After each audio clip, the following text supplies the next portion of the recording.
I've had three close friends since the beginning of med school. Let's call them Yellow, Green, and Purple. We were a study group and did everything together. I'm the oldest, to four. Since it took me a while to get into med school, I'm from a Latin American country, and it's very competitive. Ever since the first semester, I noticed I was the one doing most of the work when it came to group projects. At first, I didn't mind because I take my studies seriously and assumed they just relied on me because I was more organized. But by the second semester, it became obvious they expected me to do everything: PowerPoints, research, formatting, even structuring the presentation, so they only had to memorize a few lines. They always got full credit, just like me, despite barely contributing. Last semester was the breaking point. I had 6 subjects and had to do 7 major group projects. Once again, I did them all alone. Green would occasionally offer to help, but when she did, she'd just copy-paste from ChatGPT without even trying to reword it. Yellow didn't bother at all. What made me finally cut them off was a specific subject we had to take, an indigenous language course. I struggled a lot with it, and everyone knew, including Yellow and Green. Meanwhile, I was drowning in group projects and trying to study for this class. One day, Green casually told me she had spent the entire weekend at Yellow's house just studying for the indigenous language midterm. I thought it was a one-time thing, but then for the final, she mentioned again, completely casually, that they had been studying together since Thursday. We had the subject on Monday. That's when it hit me. I had been doing all the research, all the projects, carrying them for years, while they never once offered to help me with my struggles. To add insult to injury, I missed 1 presentation out of 7 because I didn't get the minimum points to present. I let my group know in advance, gave them my part of the script, and made sure they had everything they needed. I had never missed a presentation before. Later, I found out from another classmate that Yellow had privately messaged her saying she expected me to drop out. I beg your finest pardon? That was the final straw for me. I made the decision to distance myself. I will still acknowledge them when I see them, but I have no intention of working with them again. Right now, I'm taking an online summer course where Green is also enrolled. She has sent me private messages, but I haven't replied. Next semester, I'll have classes with both Yellow and Green again. Purple, who has seen firsthand how much effort I put into everything and how things fell apart, has stuck by me. However, she's taking different classes this semester, so we'll only really see each other at lunch. That means I'll either have to make new friends or spend most of my time alone. I don't plan on being rude, but I can't shake the guilt of cutting them off without an explanation. Any recommendations on what I can do? Now for a few comments before the update. You are absolutely not the idiot for distancing yourself from people who took advantage of you for years. Friendship is about mutual support, and they clearly didn't have your back when you needed them most. It's understandable to feel guilty, but you don't owe them an explanation. Your actions speak for themselves. If it gives you peace of mind, you can respond to Green with a brief, direct message like, "I've realized our dynamic hasn't been fair, and I need to prioritize friendships that are mutual. I wish you the best, but I won't be working together anymore." No drama, just clarity. Next semester, take this as an opportunity to build new connections with people who respect your effort. It might feel lonely at first, but it's better than being surrounded by people who don't appreciate you. You deserve friendships that give as much as they take. Then OP replied, "Thanks. I have already started talking to some other people in my class, so I'll try to be with them once the semester starts. New beginnings are always scary, even as an adult. For now, I'll just focus on myself. I even started going to the gym again. Thanks for the advice once again." Comment 2. Why are you such a doormat? It's really unprofessional of you to do everything in a group project. I have never done everything in a group project and have called people out on not contributing. Then OP replied, "I knew I was. I just didn't want to cut them off until the semester finished because the group projects were already in the making and I could be added to another group. Plus, I didn't know who I could trust in my class. I had to endure it, and it was pretty hard. I even lost weight because of the stress. Fortunately, now I'm taking action and will not be run over again." Comment 3. Not the idiot. I have been in the workforce over 40 years. Group assignments still exist outside of school. I just did one yesterday. You are doing the right things. Stay diligent and communicate with your instructors. Divide projects into parts. Assign everyone their part and only do your part. Spend the rest of your freed up time cultivating relationships with better people. I believe in you." Then OP replied, "That's what I tried to do every semester. I divided the parts equally and expected them to do them alone, but Green always needed some help, and I mean always. It was really draining. She seems like she was so airheaded because when I told her how to get the information, she told me she would look into it but never did. She always used ChatGPT for everything, even for the smallest subjects.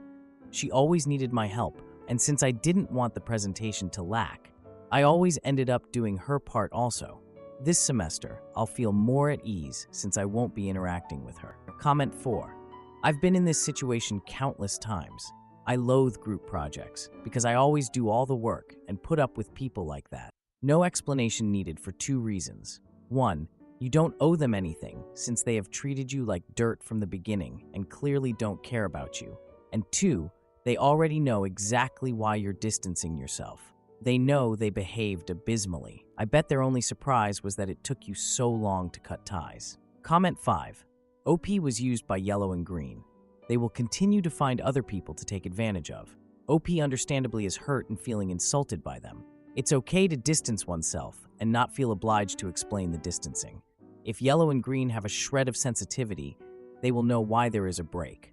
There will be opportunities to get to know other, nicer friends. Wishing OP the best for next semester. Now for the update. Quick recap. I, female, 24, had 3 close friends in med school: Yellow, Green, and Purple. Over several semesters, I ended up doing most of the work in all our group projects while Yellow and Green contributed little to nothing. When I struggled with a difficult course, they studied together and left me out, despite knowing I was having a hard time. The final straw was finding out Yellow had been talking behind my back, saying she expected me to drop out.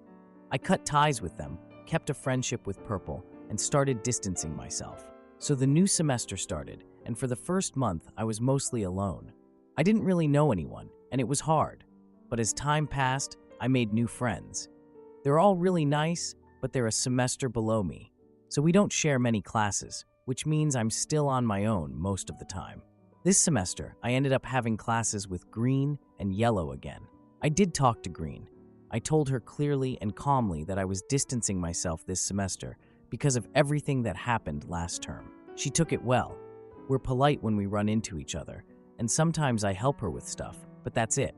We don't sit together anymore. We don't take the bus together. There's distance, and honestly, it feels okay. Yellow, on the other hand, is a whole different story. We haven't spoken once, not even a hello. When I'm nearby, the air is tense, hostile. Other classmates have told me Yellow has been talking behind my back, saying I never did the projects, that she was the one doing them, and that I'm an unloyal friend. I don't even know where that came from. I haven't said anything to her, and she doesn't know I'm aware of what she's been saying. But the more I hear, the more I realize that maybe this friendship was never as solid as I thought. Now here's where I need advice again. Next semester, I'll be back to a regular schedule, and I'll have all my classes with Yellow and Green. My college is super group-oriented. Literally everything is done in groups. And because about 80% of my class has scholarships, most people already stick together. There are 25 to 30 students in our year, and everyone seems to have their group, except me. Yellow and Green have already found 2 new girls to work with, and they've formed their own little group. Meanwhile, I don't have anyone. The idea of going through another semester alone, doing group work by myself or scrambling to be the extra in some random group is terrifying. I keep telling myself I'm better off without them, and I believe it, but a part of me still misses the good times. I even thought about talking to Yellow again, trying to sort things out, not to be best friends again, but just to make peace and maybe have a group again. And today made it feel worse. It's Yellow's birthday, and I decided to be mature and texted her to say happy birthday. She didn't reply. I later found out she only invited Green to celebrate, not me or Purple, even though we were all friends for years. That kind of confirmed what I was already starting to feel. She's moved on, and I've been written off. I know how this probably sounds, but if you've ever been isolated in a small program like this, you'll understand how much it affects not only your social life, but your academic performance too. I'm emotionally drained and torn between protecting my peace and just surviving college in a group-oriented system. Should I try to make amends just to have a group again? Or would I be setting myself up to be used or hurt all over again? Any advice is welcome. Now for a few comments. You people are all in med school? Geez. Then OP replied, oh yes, and it's worse in person. I'm fairly nonchalant, which has saved me from many things, but honestly, it looks and feels like a high school drama. There's always something going on every time. I'm trying to graduate as fast as I can so I won't deal with this anymore, but it's very emotionally draining. Comment 2. I'd suggest speaking to your professors and inform them that you cannot work with this person and that you need assistance finding a new group. Then OP replied, unfortunately, almost all of my professors are working doctors aside from being teachers. They do not care what happens at all. As long as you upload the weekly homework and show up to the midterms and finals, it's all good for them. Plus, all the subjects have different teachers. If something happens, I should see the way of fixing it. College life, I guess. Comment 3. You stated you weren't friends and Yellow was talking behind your back. She clearly doesn't like you, yet you seem shocked she didn't capitulate and acknowledge your birthday wishes. It's been months. I think it's time to move on. How hard is it to make new friends? I don't say this as a diss. This is genuinely an opportunity to meet new people and be in a better situation than you have previously. Then OP replied, unfortunately, it's very hard here. The thing is, once you form a group in the first semester, you just stick with that group until you graduate. I met new people this semester, did projects with them, but I never got fully accepted. You know what I mean? It's because they just needed me the same way I needed them to do the project. But aside from that, they're not my friends, just classmates. They're very nice, but if you haven't made friends since the first semesters, you're alone, my situation right now since I've departed the group. Comment 4. She was never your friend. The sooner you realize that, the sooner you can move on and focus on your career. Do not look at it as a social construct, rather as a school where you are there to learn. Comment 5. I have always been the odd man out. When I was in college, my major was very niche, I think is the word. I made friends with the other 2 oddballs for our group projects. The 3 of us were a perfect fit. None of us were the most social. We divided the work equally according to each person's strengths and tutored each other in the weak areas. I would suggest you do the same. Keep your eye out for the lone wolf, the wallflower, the socially awkward people, and make your own club.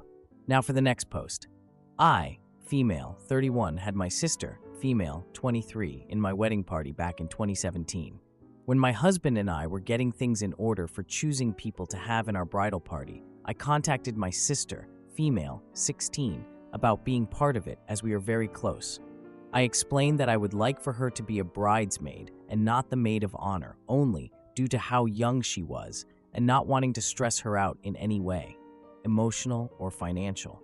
I made sure she was okay with this before contacting the others I wanted to be in the bridal party. My maid of honor planned a bachelorette party for me with a nice dinner, followed by an escape room and a private room at a karaoke bar. She had already reserved the room at the bar, and if she canceled, she would not have gotten part of her money back. Another thing to understand is all of my bridesmaids except my sister were in the same location. My sister was 2 hours away. After being told about the plan, I called my sister and explained it to her. I said she could come up and stay in the spare room at my apartment, but would not be able to go to the bar because of her age. I gave her the option of either doing that, or I come down one weekend and we go on a girls' trip to wherever on my dime. She chose the latter, saying she understood and was okay with the arrangement. I had the bachelorette party, and it was a blast. True to my word, I went down the next month, and my sister and I went out of town to go shopping and spend the weekend together. Fast forward to late last year, when my sister got engaged to the sweetest guy. I was ecstatic for them and proud of the woman my sister had become. I got the invite to be part of the bridesmaid party, which I was honored by, but she did not have me be the maid of honor. This honestly did not bother me, as she is entitled to having whoever she wants in the party and the role they play. About a month ago, I got some pictures from my mom of my sister and her other bridesmaids. She told me that I missed a great bachelorette party and that it was upsetting I couldn't come because of work commitments. I told her I had no idea what she was talking about. I was informed that my sister had told our parents that I declined to come to the bachelorette party because I was traveling for work. I called my sister and asked why she didn't tell me about the bachelorette party and lied to our parents. She said that it was to put me in my place for not changing my bachelorette party plans to be able to include her and for not making her maid of honor at my wedding. I was shocked. I thought that we had gotten past this, and she had been okay with all the choices and accommodations, but apparently she had been deeply hurt about her not being my maid of honor and including her at the bachelorette party. So Reddit, am I the idiot for not having my sister as my maid of honor and not having my actual maid of honor change the bachelorette party plans so she could attend the whole thing? I understand it is in the past and it can't be changed, but now I feel incredibly guilty for not choosing her as the maid of honor and changing the party plans at that time. Now for a few comments before the update. Oh my freaking god. Not the idiot and what the frick. Unless you lied and she was upset in the past about both, then how in the heck would you have known she was upset? And let's say you're not lying. Again, I am thinking you're not. And she was upset. This was over 8 years ago. Who in the heck has a loving relationship with their sister and waits 8 years to get them back? What a terrible and awful thing to do. You may be proud of the woman she has become, but I hope she has some redeeming qualities, because I don't see an adult. I see a bratty, spoiled 7-year-old throwing a tantrum with a wedding veil on. Then OP replied, I won't lie, she can be very bratty at times and hold a grudge like no one I have ever seen, but I promise she has many redeeming qualities. This is seen in the fact that her fiancé wants to marry her. I don't want to degrade her character, as this post is not what that is about. I just needed confirmation if I was an idiot back then and should apologize now. It wouldn't change the past, but if I was in the wrong, I want to at least apologize for the part I played. Comment 2. Not the idiot. This is why it's always going to be frustrating involving children in the bridal party. There's a good reason that ring bearer and flower girl are not considered part of the bridal party, and it's because they are children's roles. What did your sister do for her bachelorette? A good question to ask your sister is if she would have chosen a high school-ready bachelorette party for herself and make her justify it if she tries to say yes. We can be pretty sure that she would have honored a teenage member of the bridal party, right? Well, no. I suspect her actual answer, whether she says it or not, is that she would never have invited a teen to be part of her bridal party, even as she tells you that her teenage self should have been your maid of honor. Then OP replied, that's a good question to ask her. She didn't do anything on her party that would have excluded a minor, as she doesn't really do alcohol, but it probably would have been a different vibe with a teenager. Thanks. Comment 3. Not the idiot. Instead of acting like an adult and talking to you, she was petty and childish. Let your parents know exactly what she did, and depending on how you feel, stepping back from being a part of the bridal party may be the way to go. Then OP replied, thanks for the suggestion, but I am going to leave my parents out of this situation. It is between her and me, and in any case, I'm not upset about not being included, just that she lied. I'm not even upset she tried to get revenge because I am sure it will come back around someday, whether it is through regrets or something else. I just was concerned about my actions in the past being an idiot move and if I should apologize. Comment 4. Not the idiot. That was a crappy move on her part. Comment 5. No idiots here. To start with, if you knew your sister was underage and you wanted your sister to have full involvement, then you would have made it clear to your maid of honor that no plans could be made if your sister's age would be a problem. By not making that clear, you gave implied consent to making any type of plan, even a plan that would exclude your sister.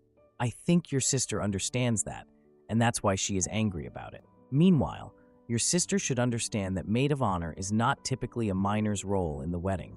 There are expenses are usually involved, and the ability to both plan for things and sign for things is not something a 16-year-old has.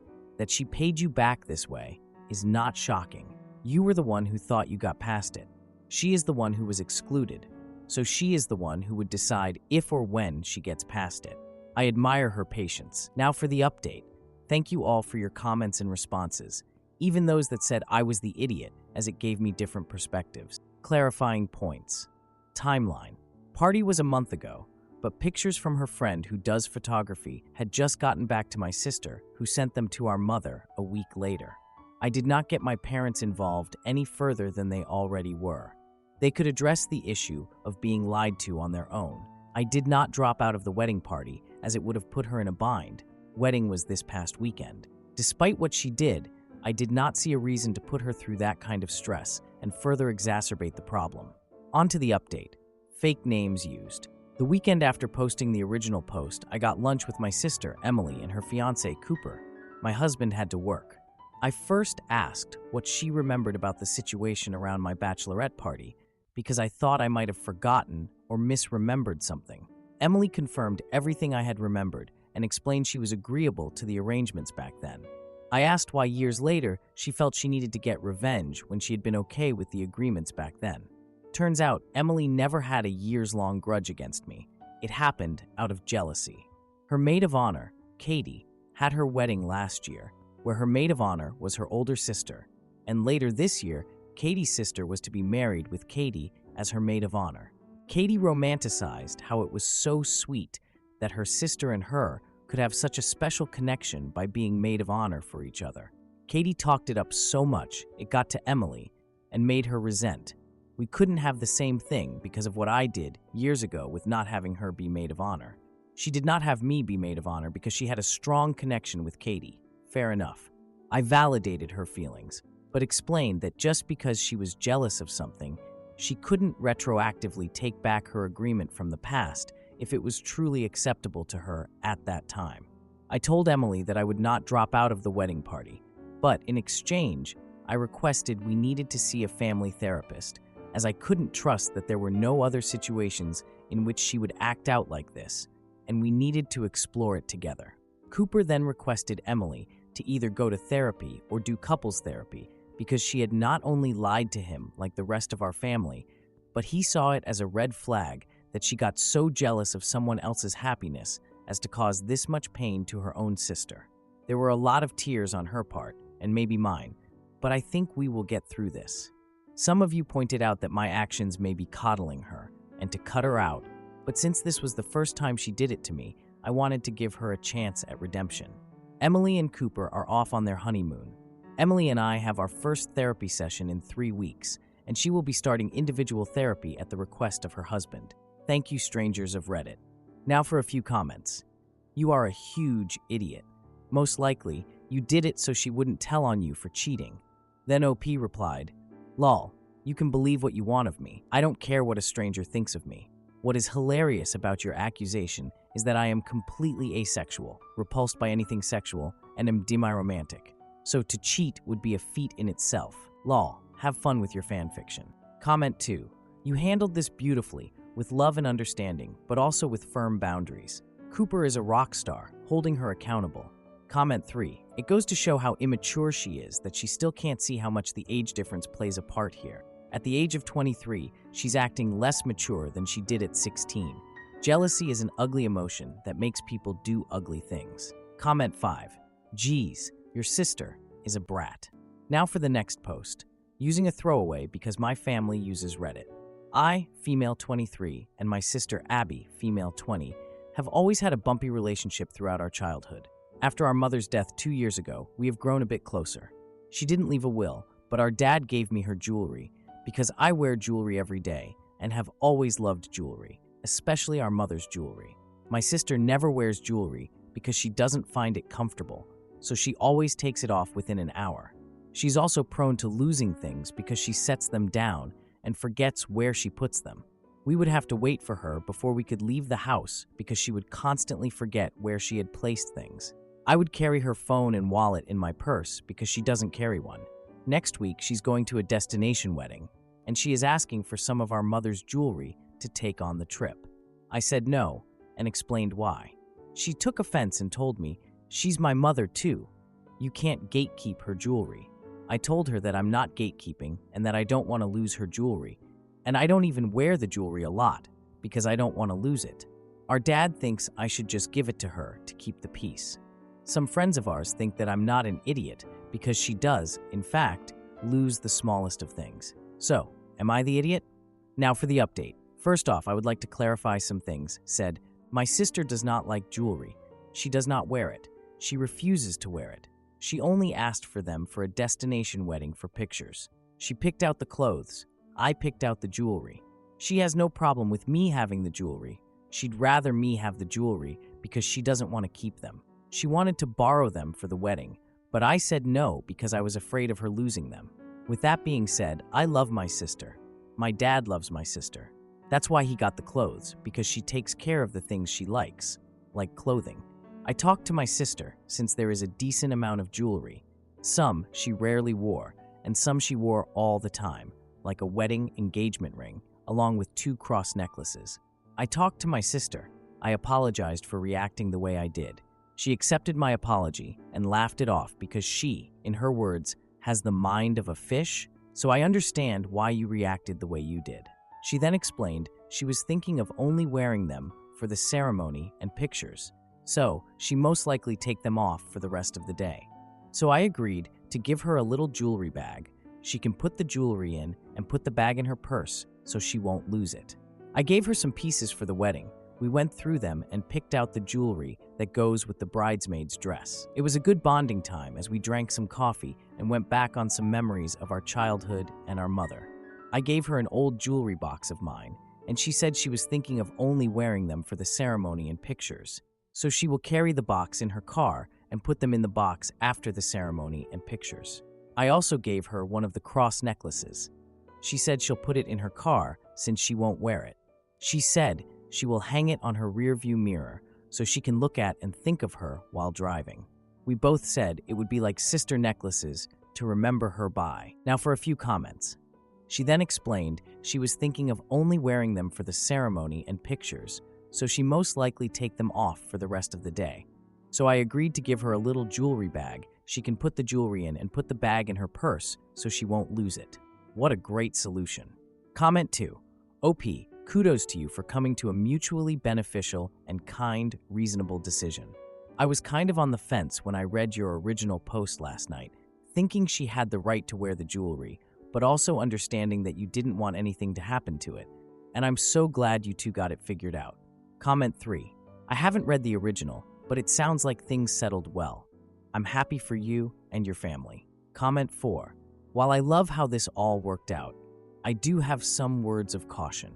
Maybe have your sister rethink hanging the cross necklace in her vehicle. While it seems like a good idea, I did this with a silver urn necklace that held my friend's ashes, and it took less than a month for someone to break into my car and steal it. I'd hate for your sister to learn this lesson the hard way, like I did. Just food for thought. Comment 5. Woo, reasonable people. Go OP and family. If you made it to the end of the video, comment what city you're watching from.